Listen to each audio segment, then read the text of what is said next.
अस्सलाम वालेकुम। मेरे काबिल सद एहतराम किसान भाइयों और मुअज़्ज़िज़ नाज़रीन, मैं हूं नियाज़ खान खिरानी और आप देख रहे हैं अपना प्रोग्राम सफ़र मंजिलों का। आज मैं इस वक्त डिस्ट्रिक्ट लिया के एक कस्बा कोट सुल्तान में बस्ती खिरानी में मौजूद हूं, एक मकई के खेत के अंदर। एक्चुअली केपीके के दोस्तों ने और अपर पंजाब और इसी तरह आज़ाद कश्मीर के दोस्तों ने ये डिमांड की है कि मकई का जो काश्त का तरीक़ाकार है वो मुकम्मल तौर पर दिखाया जाए और इसी तरह जो उसका जो फर्टिलाइज़र प्लान है और जो स्प्रे का जहर पाशी का तरीक़ाकार है वो भी मुकम्मल तौर पर बताया जाए।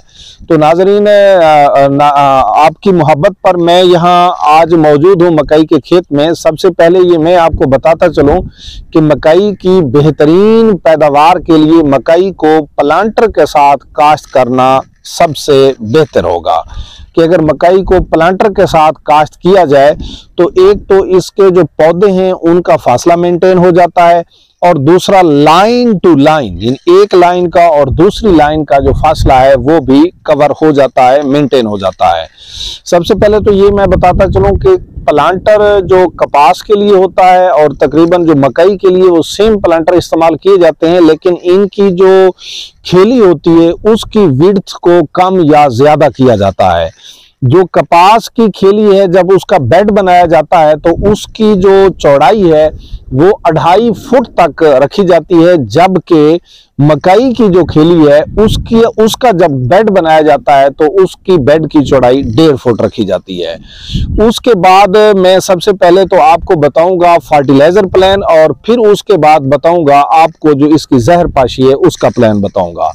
फर्टिलाइजर प्लान में नाजरीन इस तरीके से है कि जब आप मक्की ड्रिल कर रहे हैं, जब मक्की आप लोग प्लांटर के जरिए काश्त कर रहे हैं तो उस वक्त आपको चाहिए कि 1 एकड़ में 1.5 बोरी से 2 बोरी डीएपी प्लांटर में बीज के साथ दें।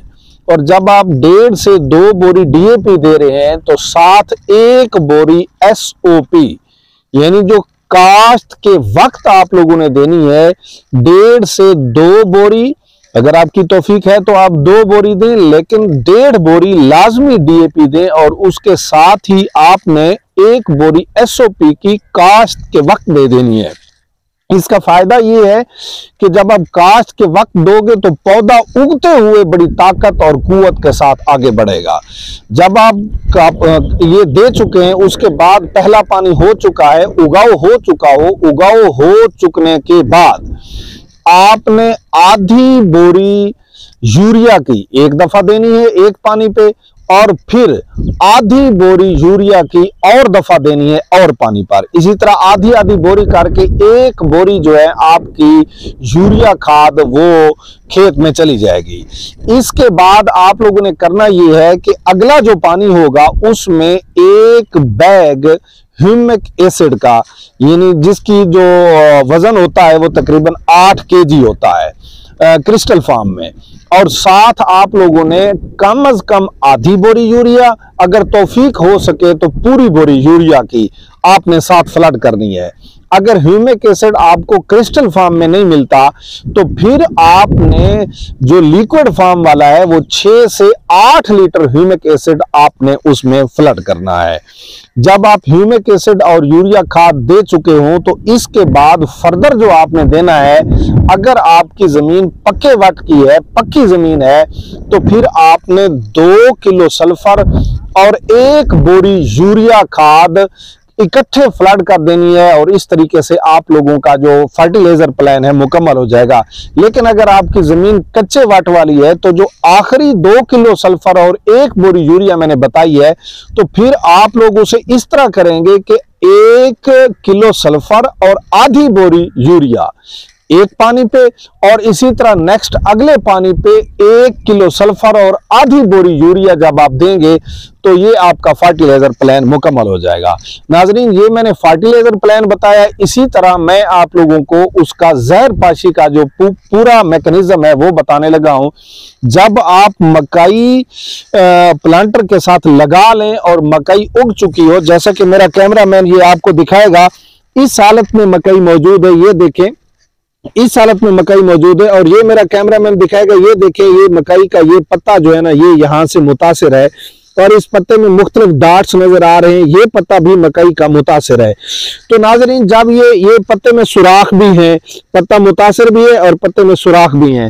तो नाजरीन, ये जो पत्ते की सूरत हाल इस तरह की है, तो जब मकई आपकी उग चुकी हो तो सबसे पहले आपने उगने के यूं समझें कि 1 हफ्ते बाद या आपने खेत का विजिट करना है, जिससे आपको पता चल जाएगा कि हमारी मकई के ऊपर हमला हो चुका है या नहीं हो चुका है। आपने बाइफेंथ्रीन, किसी अच्छी कंपनी का बाइफेंथ्रीन और इसी तरह एबामेक्टिन, ये मिलाकर आप लोगों ने एक स्प्रे कर देना है और उसके बाद फिर आपने खेत को विजिट करना है। जैसा कि आज 2023 में मौसम जो है ना ठंडा जा रहा है, तो उम्मीद ये लगती है कि जब आप एक स्प्रे कर लेंगे बाइफेंथ्रीन का और एबामेक्टिन का, तो फिर आपको दूसरा स्प्रे नहीं करना पड़ेगा। अगर गर्मी पड़ जाती है तो आपको दूसरा स्प्रे भी करना पड़ जाएगा, तो वो भी हो सकता है कि आपको स्प्रे करना पड़े। इसके बाद फिर आपकी, चूंकि पीछे आपने खाद सही सी दे दी है, आपकी जो ग्रोथ है वो स्पीडीली होगी इंशाअल्लाह ताला। और जब आपकी मक्की 1 फुट की हाइट गेन कर ले, तो फिर आपने मक्की की कोंपल के अंदर, जिसे देसी जबान में चूंढी देना कहते हैं, जहर की चूंढी देनी है। और वो जहर कौन सा है? इस वक्त मार्केट में सबसे जो बेहतरीन जहर जो मेरे तजर्बे में आया है वो है क्लोरेंट्रा नीलीप्रोल। क्लोरेंट्रा नीलीप्रोल ये जहर है।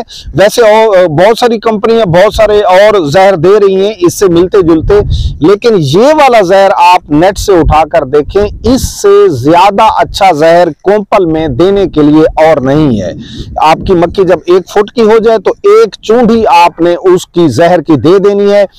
उसके 1 हफ्ता बाद, 10 दिन बाद, 15 दिन बाद आपने 1 किलो सल्फर उसके ऊपर स्प्रे कर देना। ये सारी जो मिकदार मैं बता रहा हूं, ये 1 एकड़ के हिसाब से बता रहा हूं। 1 किलो सल्फर जब आप उसके ऊपर स्प्रे कर देंगे, फिर उसके बाद आप इंतजार करेंगे जब आपकी फसल 40 दिन की होने लगे। अगर आपकी ग्रोथ तेज है तो ये दिन थोड़ा कम भी किए जा सकते हैं, ग्रोथ स्लो है तो दिन बढ़ाए भी जा सकते हैं। अमूमी तौर पर उगाव के 40 दिन बाद दूसरी चूंढी दी जाती है, यानी वो जो मैंने आपको जहर बताया है क्लोरेंट्रा नीलीप्रोल, मैंने आपको क्लोरेंट्रा नीलीप्रोल जो मैंने आपको जहर बताया है, ये आप 40 से 45 दिन के बाद दोबारा इसकी चूंढी देंगे। जब आप इसे दोबारा चूंढी दे चुके हैं तो उसके बाद आपने फिर ख्याल रखना है कि छल्ली निकलने से पहले 2 किलो पोटाश और साथ 1 किलो यूरिया मिलाकर 1 एकड़ को एक महलूल बना के स्प्रे करना है। इसी तरह जब छल्ली जब निकल आए, पोलिनेशन का अमल हो रहा हो, उस वक्त कोई स्प्रे, कोई ऐसी वैसी खाद भी नहीं देनी। उस वक्त जब छल्ली निकल आने के बाद, पोलिनेशन का अमल हो जाने के बाद, फिर आप लोग उसी तरह 2 किलो पोटाश, जो आमतौर पर एसओपी आपके पास मौजूद होती है, 2 किलो पोटाश और 1 किलो यूरिया मिलाकर एक ऊपर आखिरी स्प्रे करेंगे। इस तरीके से आपकी छल्ली की भराई जो है वो जबरदस्त हो जाएगी। नाजरीन, मैंने आपको खाद का और स्प्रे का जो मुकम्मल मैकेनिज्म है मकई के मुतालिक ये बताया है। उम्मीद है कि आपको इससे फायदा होगा। इंशाअल्लाह ताला ये तजर्बात से साबित हुआ है कि इस तरह अगर आप इस मैकेनिज्म से चलेंगे तो ये जो आजकल मकई काश्त हो रही है, ये बहारिया मकई कहलाती है, तो इसमें अल्लाह ताला आपको देगा। उम्मीद है कि आप 125 मन, 130 मन के ऊपर नीचे भी 120 मन के ऊपर नीचे औसत आपको मिल सकती है, बशर्ते कि मौसम साजगार रहे। उम्मीद है नाजरीन मेरी आज की कोशिश, मेरी आज की काविश आपको पसंद आई होगी।